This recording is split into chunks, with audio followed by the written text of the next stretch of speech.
Hi guys, this is Usama Khalid and my presentation is about graphene based transistors. In this presentation I will introduce what graphene is and talk a little bit about its properties. Then I'll go through some basic requirements for CMOS logic design, which should help us understand the problems being faced by graphene based transistors. Then I'll talk about some of the challenges these transistors are facing, which include zero band gap and leakage current issues, and how these problems are being solved. I'll also discuss how these transistors might be useful in our domain, and in the end I will just sum up what I have learned from my research in this subject and the future prospects of this technology. I will talk a little bit about graphene because it is a fairly new material and I myself didn't know much about it before I started the research. It was first discovered in 2004. Graphene is obtained from mineral graphite, which occurs naturally. It's basically composed of pure carbon atoms. These atoms are arranged in hexagonal fashion. So the interesting thing about graphene is that each sheet is only one atom thick and it can be seen with naked eye. This is a computer generated image of the single layer graphene, which is basically made up of single layer carbon atoms. And these atoms are arranged in hexagonal fashion. In 2010, Andrei and Konstantin were awarded Nobel Prize in Physics for the discovery of graphene. It's pretty rare because it was only discovered in 2004. Graphene also has very interesting properties, which includes a mobility of 200,000. So far, 10,000 has been confirmed experimentally, which is pretty high compared to other semiconductor materials.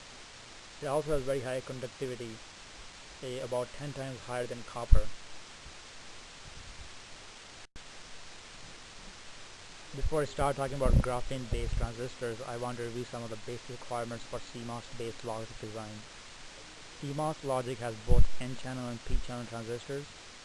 Complex ICs can have up to millions of cascaded logic gates. On the right-hand side, I have a figure of a NAND,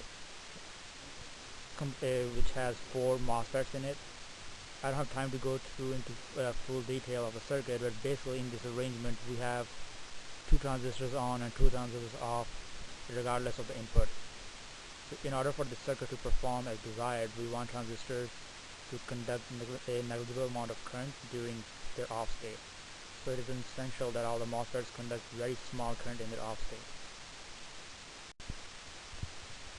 In this slide I have band gap diagrams of different materials. The basic difference between the metal, the semiconductor and the insulator is their band gap. The metals have no band gap, so the conduction band and valence bands overlap. The semiconductors in the middle have a small band gap between their conduction and valence bands. So it allows them to function as a conductor or an insulator depending on how they are biased. And on the right hand side we have insulators, which have a huge band gap between their valence and conduction bands. That's why there are electricity under normal conditions. Graphene is not a naturally occurring material, so it behaves similar to metals, which means it has no band gap. Since graphene has no band gap, it means that it cannot be turned off completely, so it cannot be used directly for MOSFET, as MOSFET. Because I explained earlier in the previous slides, for CMOS design, the transistor must be able to turn off completely. So the biggest problem which is being stopping the widespread use of graphene transistors in digital logic is the absence of the band gap. Here is a plot of a drain current versus gate voltage for our graphene based transistors, and we have 2 plots here. The top one is for a drain voltage of 1.5 volts and the bottom one is for a drain voltage of 0.5 volts. As you can see, for both plots at 0 gate voltage we still have current flowing. For the top one we have 1 milliamp and for the bottom one we have 250 microampere of current flowing, which is pretty substantial, and this is not suitable for CMOS based logic design.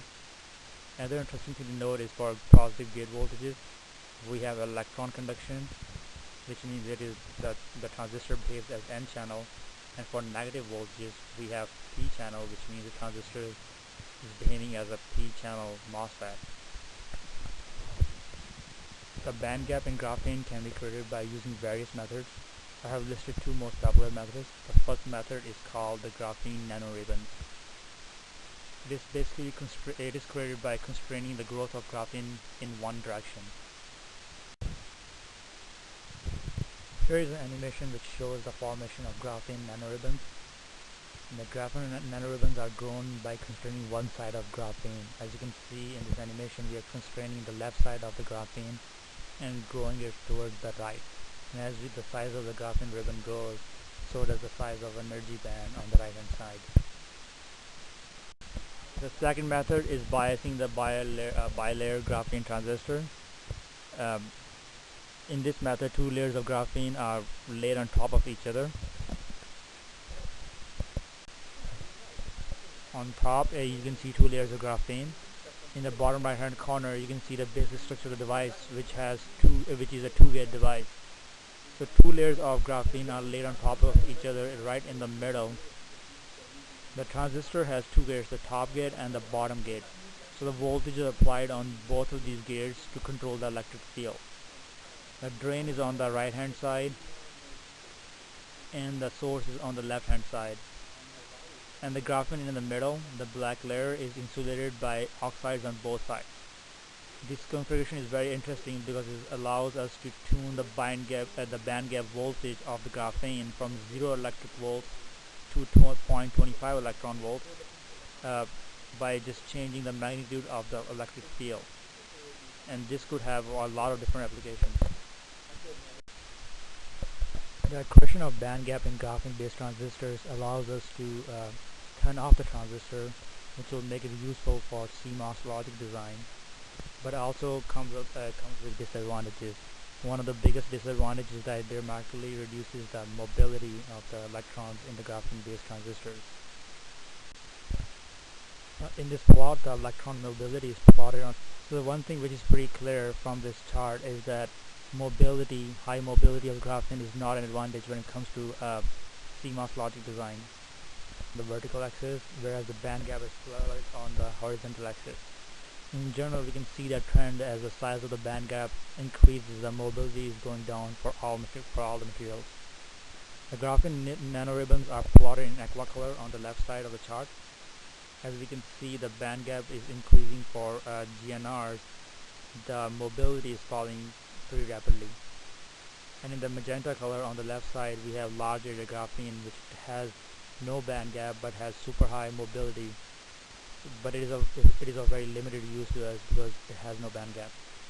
And you can also see other transistors and the silicon-based silicon carbide, the ones in black dots and the ones with the green pyramids, and their performance is pretty much comparable to graphene-based transistor when it comes to mobility.